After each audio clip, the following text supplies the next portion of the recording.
Welcome to our channel. Today Bible verse in Tamil.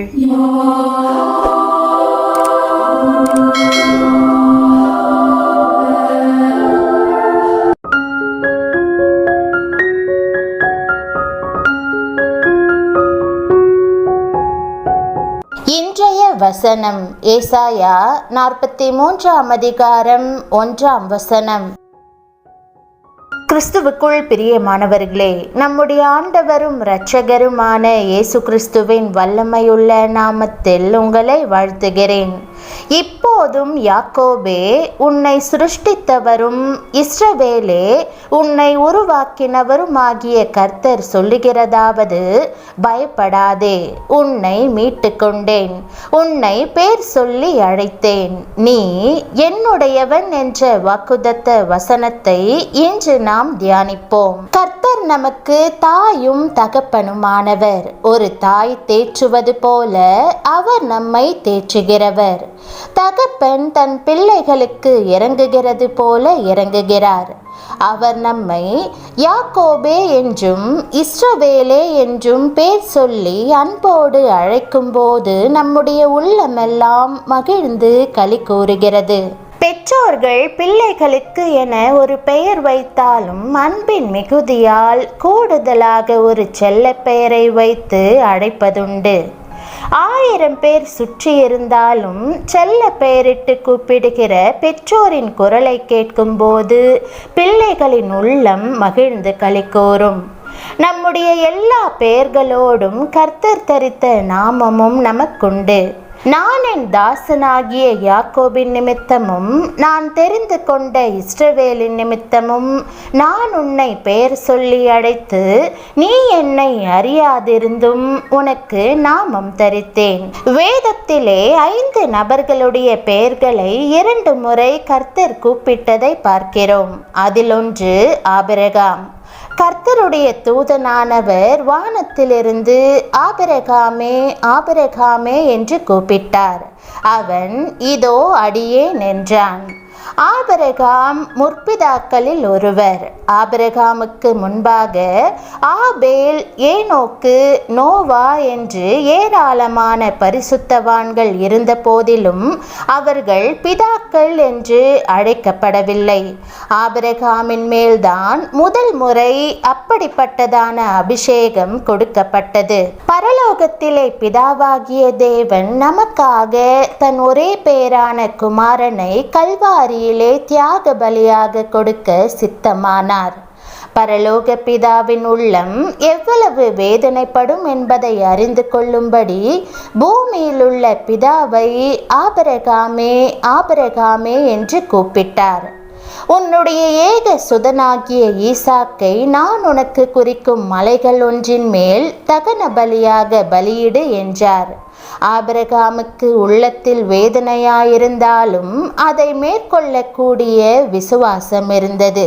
அப்படியே என் மகனை நான் பலியிட்டாலும் கூட மரித்தோரிலிருந்து உயிர்ப்பித்து தர என் தேவன் வல்லமையுள்ளவர் என்பதை அவர் விசுவாசித்தார்.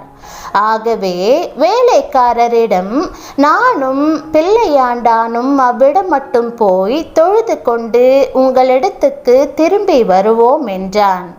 ஆபிரகாம் ஈசாக்கை பலி செலுத்த தேவன் விடவில்லை.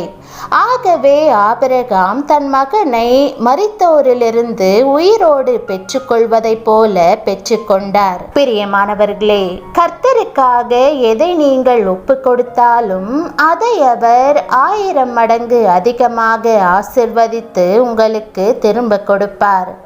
வேதம் சொல்லுகிறது, தம்முடைய சொந்த குமாரன் என்றும் பாராமல் நம்மெல்லாருக்காகவும் அவரை ஒப்பு கொடுத்தவர் அவரோடே கூட மற்ற எல்லாவற்றையும் நமக்கு அருளாதிருப்பதெப்படி? நீ என்னுடையவன் என்று அன்போடு கர்த்தர் உங்களை அழைக்கிறார்.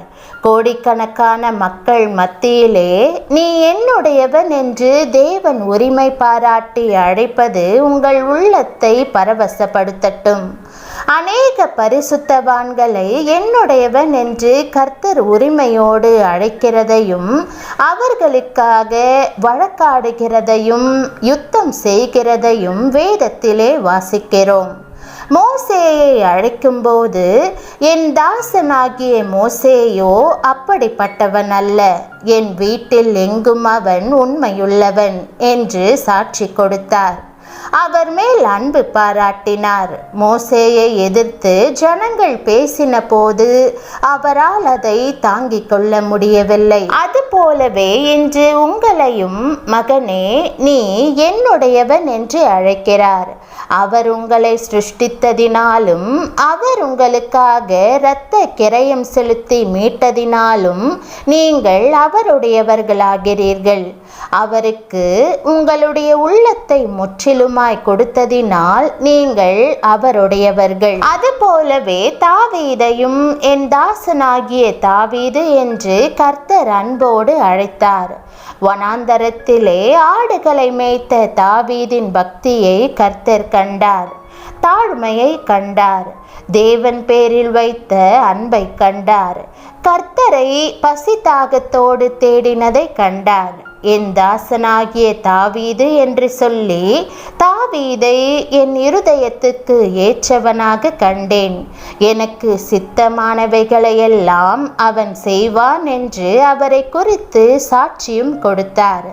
நீங்கள் கர்த்தருடையவர்களானால் கர்த்தர் நிச்சயமாகவே உங்களை குறித்தும் சாட்சி கொடுப்பார். அதுபோலவே கர்த்தர் யோபுவை குறித்தும் கூட என்னுடையவன் என்று உரிமை பாராட்டி சாத்தானிடம் பேசுகிறதை காணலாம். என் தாசனாகிய யோபின் மேல் கவனம் வைத்தாயோ என்றார். நீங்கள் கர்த்தருடைய சொத்தும் சுதந்திரமுமாய் இருக்கிறீர்கள். உங்களை தொடுகிறவன் அவருடைய கண்மணியை தொடுகிறான். உன்னத பாட்டிலே அவர் மணவாட்டியை நீ என்னுடையவள் என்று அழகாக சொல்லி அழைக்கிறதை பார்க்கிறோம். என் பிரியமே, என் ரூபவதியே, என் புறாவே, என் மணவாளியே என்று பல வார்த்தைகளால் அன்போடு அழைக்கிறார். நீ என்னுடையவள் என்று சொல்லுகிற அவர் அவருடைய நாமத்தினாலே உங்களை முத்திரையிட்டும் இருக்கிறார்.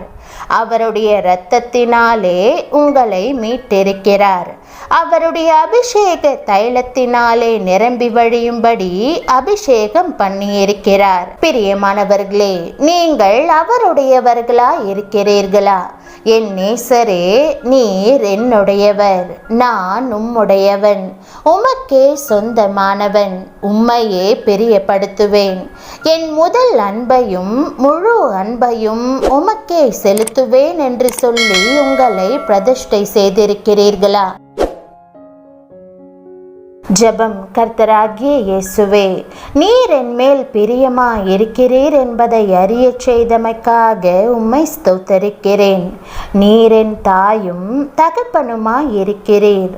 ஒரு தாய் தன் பிள்ளையை தேற்றுவது போல நீர் என்னை தேற்றுகிறீர். ஒரு தகப்பன் தன் மகன் மகளை நேசிப்பது போல நீர் என்னை நேசிக்கிறீர். அதற்காக நன்றி ஆண்டவரே. சிலுவையில் உம்மையே பலியாக ஒப்பு கொடுத்ததற்காக நன்றி. நான் ஒரு பாவி. உம்முடைய இரத்தத்தால் சகல பாவங்களையும் நீக்கி என்னை சுத்திகரியும். நீ என்னுடையவள் என்று கூறும் உம் அன்பின் வார்த்தைக்காக நன்றி ஆண்டவரே. என் நேசரே, நீர் என்னுடையவர், நான் உம்முடையவள், உமக்கே சொந்தமானவள். இன்று முதல் நான் உம்மையே பிரியப்படுத்துவேன். என் முதல் அன்பையும் முழு அன்பையும் உமக்கே செலுத்துவேன். இயேசுவின் நாமத்தில் ஜெபிக்கிறேன் நல்ல பிதாவே, ஆமேன். தேவனுடைய நாமம் மகிமைப்படுவதாக. ஆமேன்.